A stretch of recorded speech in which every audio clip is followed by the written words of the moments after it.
ভালো থেকো সব সময়। হ্যাঁ, তুমিও ভালো থেকো। বিয়ে কবে করবে?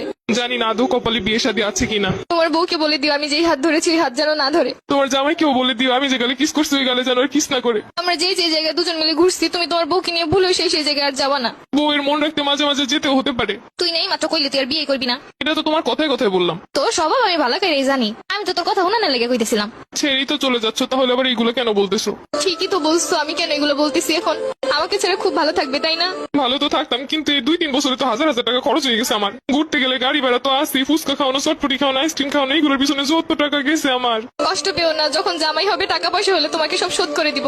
তোমার কিন্তু মাঝে মধ্যে এমবিও বইটা দিতাম আমি। হ্যাঁ ঠিকই বলছো, আমি তোমার কাছ থেকে নিতে চাইছিলাম না, তুমি আমাকে জোর করেই দিছিলা। তখন তো বুঝিনি এগুলো সব লস হয়ে যাবে। আচ্ছা জামাই হলে ওটাও শোধ করে দিব, টেনশন করো না। ঠিক আছে, এগুলো শোধ করে দিলে আমার আর মনে কোনো কষ্ট নাই। শুধু নিজে যা যা করছো তাই ভাবলা, আমি যে কি করছি সেইগুলো মনে নাই। একদিন কচু শাক রান্না করে নিয়ে আসছিলাম, লাল শাক বোনা করছিলাম, তোমাকে ছেড়ে খাইতে পারতেছিলাম না তাই বক্স ভরে তোমাকে এনে দিছিলাম। আচ্ছা, আমার যখন বউ হবে আমিও তোমাকে লাল শাক আর কচু শাকের তরকারি রান্না করে বাটি ভরে দিয়ে আসবো। চেয়েছিলে এই শীতে রাজহাঁস রান্না করে খাওয়াতে আমাকে।